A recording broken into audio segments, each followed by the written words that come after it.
Hey, ngiyayivukela manje kuseni. Kuningi nje okusemqondweni wami, especially ngenxa yale season esikuyona. Kwezomsakazo, kweze radio and namhlanje ngifuna ukuyikhulumela isiZulu, yabo. Ngoba imicabango yami yonke ibingesizulu. Miningi imicabango enginayo ngezemsakazo ngoba ngiyawuthanda umsakazo 1. Okwesibili into edala ukuthi beminingi imicabango enginayo isizini esikuyona. Sonke silinda uApril. Silinda ukwazi ukuthi mapha ama changes azoba khona kwimsakazo ehlukahlukene eSouth Africa. Manje namhlanje ekseni ngingene kuyicathulo ezinkulu, yabo. Icathulo ezinkulu engizibona zinganele ukuthi mina ngingayigqoka. Ngingene nje ngivele ngayithola ngingena kuyicathulo zika programs manager woKhozi FM, yabo. In the shoes of the programs manager.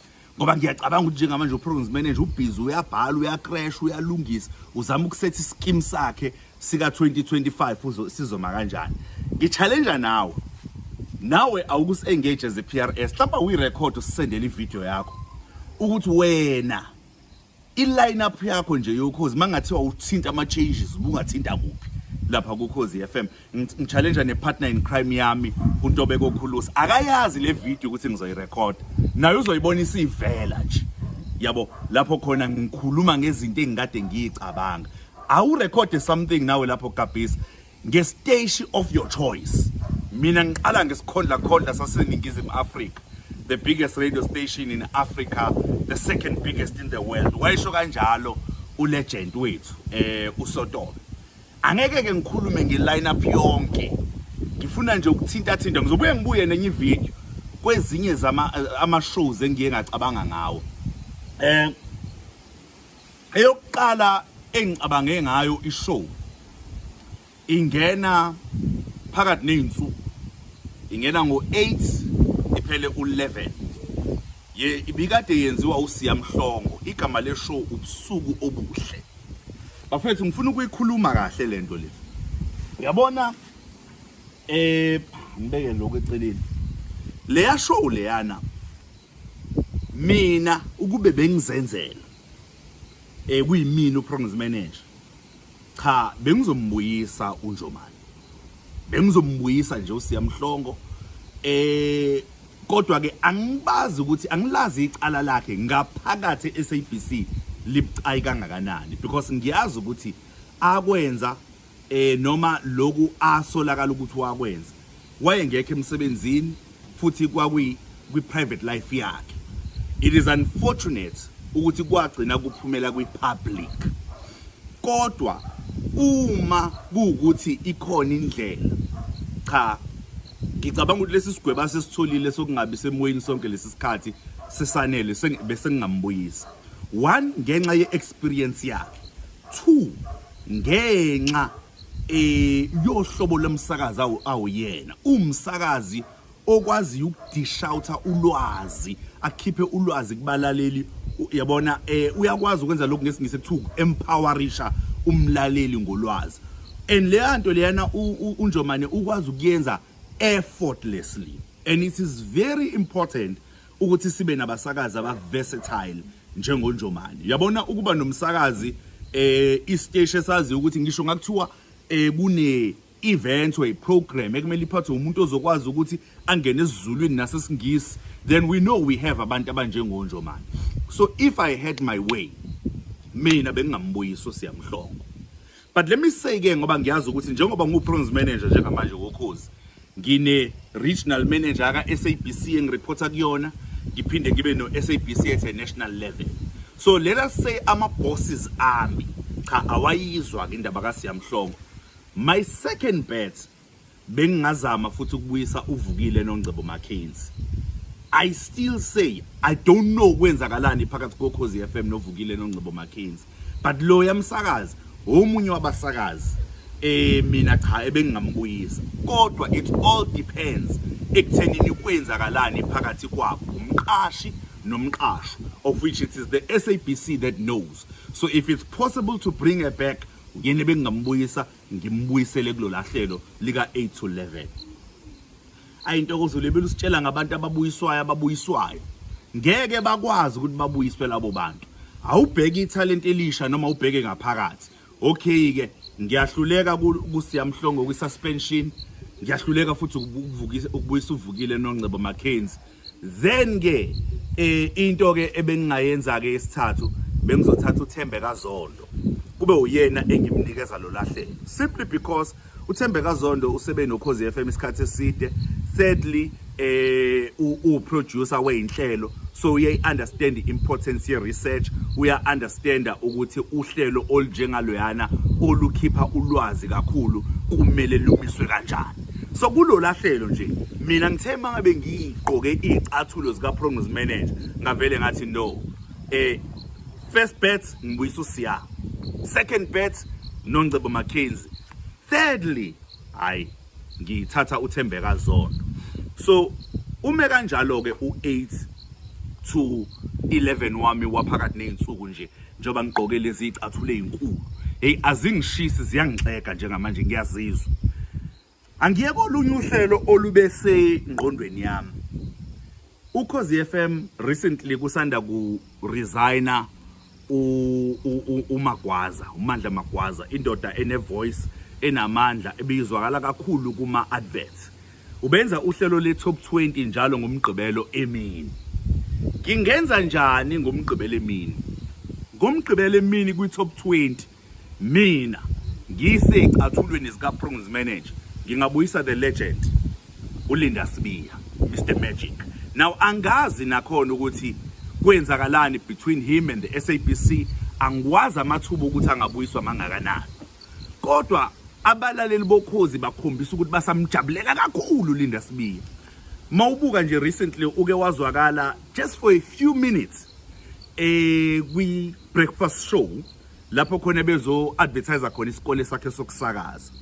Ngabona i-social media buzzing nge-excitement ukuthi uSotobe uzobe seradweni, including abanye abantu ababasakazi.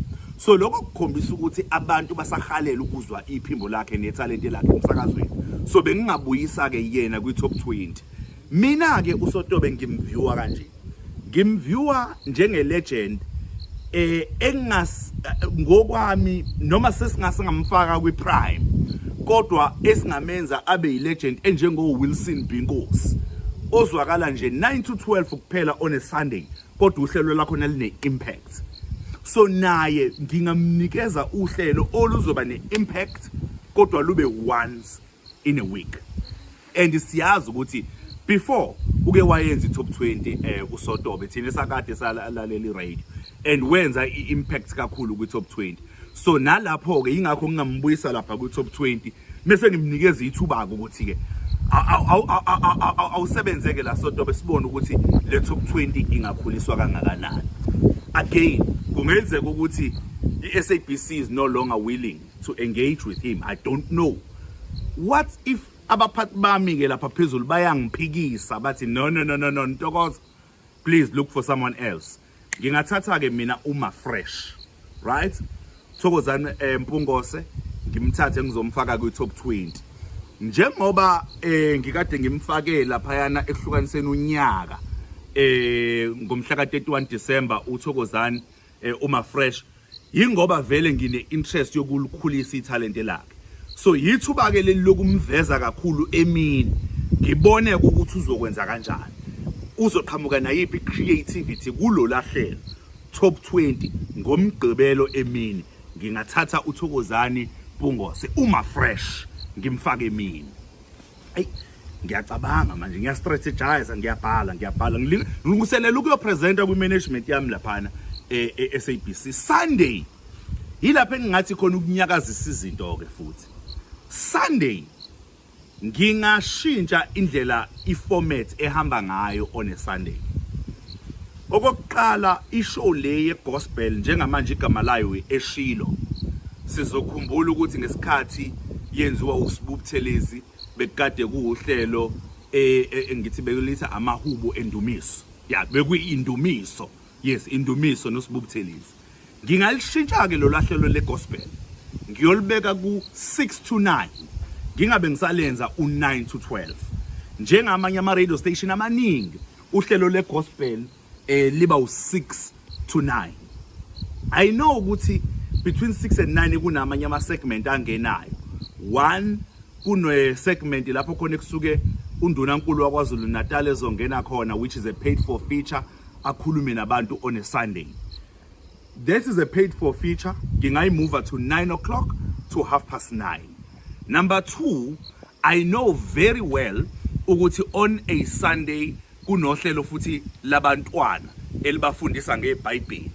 That show yabantwana mhlambe nayo ngingabona ukuthi during wona Sunday ngifitha in kuphi. Kodwa between 6 and 9 that is where lapho engingafaka khona i-gospel show ekseni. Mase ngifaka bani between 6 and 9. Uma kuukuthi umqashi ungivumelile ukubuyisa uSiyamhlongo, ngingafaka uSiyamhlongo. I feel ukuthi mangingafaka uSiyamhlongo lo lahlelo lingathola futhi ithuba lokuphinde likhuphuke in terms of numbers. Makuukuthi bangichithile kuSiyamhlongo, ngingalanda uPhindi uphinde lephekwa. Ngizomfaka between 6 and 9. Simply because uPhindi uphinde abe umculo wegospel. Number 2, she understands the lingo yabasakazi, the lingo yasemabandleni, lingo yabazalwane, and ube kwi-gospel radio station isikhathi eside ekwi-highway radio. So that is why, again, I will say, Phindi take that show between 6 and 9. Then obviously, I do understand ukuthi kuba nalama features akhokhelwayo njengoba ngishilo. Then 9 to 12, ngingafaka intombazane esanda kwini competition, iwini Mahlangu competition, ekungusiphiwe Sibiya, lo bekade eseMaritzburg. 9 to 12 ngingafaka uSiphiwe Sibiya. Ilapho khona ke in between ngingabona ukuthi leya segment yabantwana ngiyifaka kuphi between 9 and 12 kuhlelo luka Simphiwe Sibiya. Simply because ukhombise kuba namava kakhulu ekwi-Maritzburg radio, wathandwa kakhulu ma-interviewing skills akhe and so on. So that is why uSiphiwe Sibiya kungaba uyena ngimnikeza 9 to 12. Ngithi ke ntombazane we win the competition, awuzivezeke la between 9 and 12. Mase ngiyayivala ke ku Sunday ngo 12 to 3. Ngingafaka ke uLucky Nkosi aqhubeke khona ngo 12 to 3. We know ukuthi kuswela ngo 3 kusuke sekungene zemidlalo. Ngingene nje kulezi icathulo ezinkulu ziyangishisa. What do you think? Ngiyabonga.